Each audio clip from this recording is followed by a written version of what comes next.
So another useful technique in Pandas is called merging.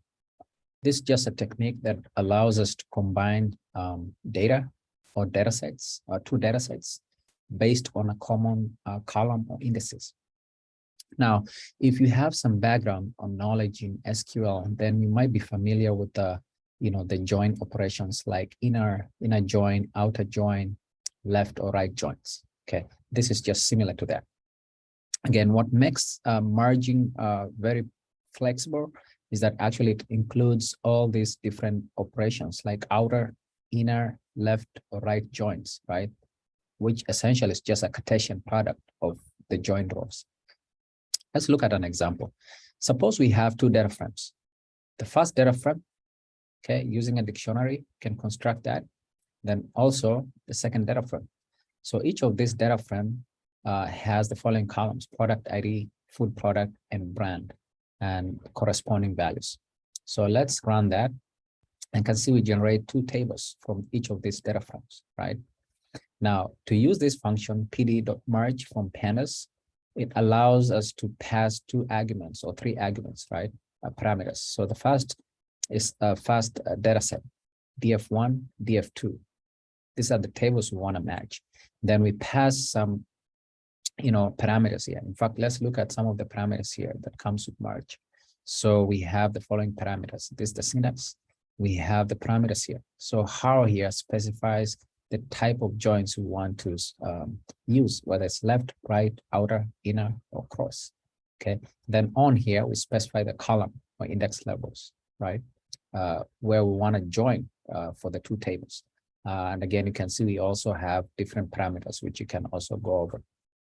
Okay, so in our case here, we want to merge these two, right? Based on this. This is almost like just inner join, but we'll look at that later.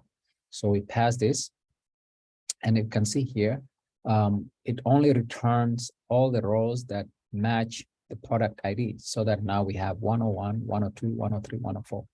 In our initial two data frame here, data sets, we can see that 101 is in the first data frame, 101 is here. So 107 and 108 is excluded, and I think also 105 because they don't appear in both tables. So again, you can consider this just like an inner join, but we'll see how to do that. Okay.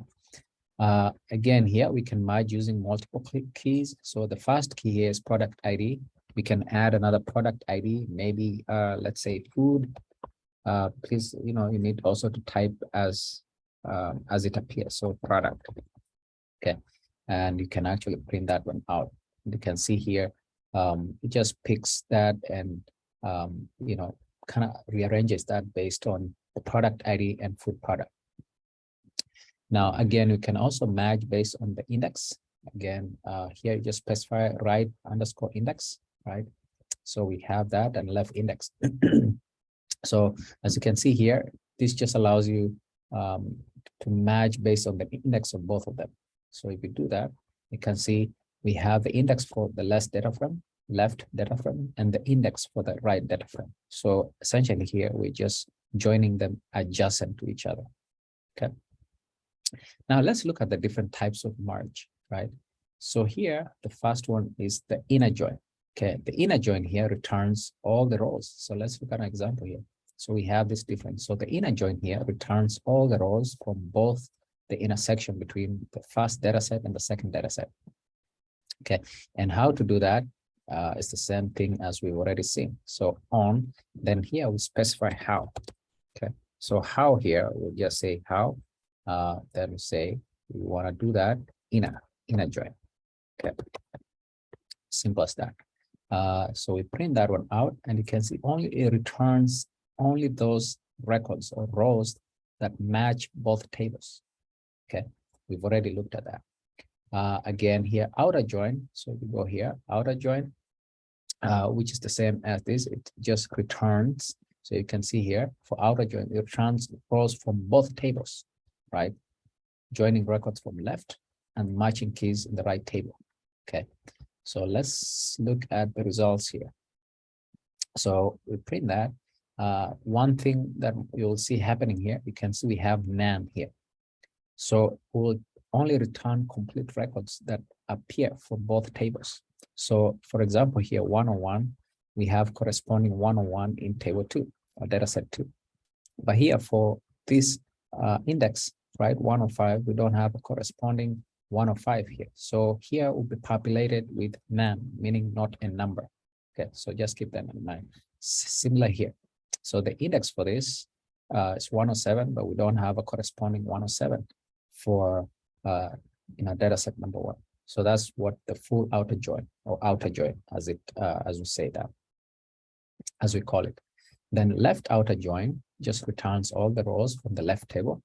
So here, all the rows from the left table and corresponding matching rows from the second table or the second right data set. Okay, based on the matching column, so which is product ID. So we print this one out. I can see again.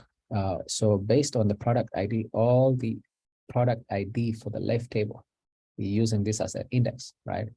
And then corresponding anything that matches. So you can see it matches up to 104. From 105, 106, we have none, not a number. So there's no matching rows for the right table. So this is populated with none, not a number. Similarly here, for right outer join, you can see we use the index from the right table. Okay, so this is the difference, right? If you recall, this is actually what we specified here. Okay, so we have the product ID for the second table, right? This is our right table. So we'll start with the index in the product ID here. Okay, so if we look at that again here, 104. So we start with the right table and any matching, product ID for the left table, right? Again, so we already have that. And that's it. So in summary, we've looked at merging as a technique in Pandas that allows us some flexibility to match based on some column or index. Or also we can use the SQL operations like inner, different type of joins to sort of extract, complete rows or specific rows from two tables or two data sets.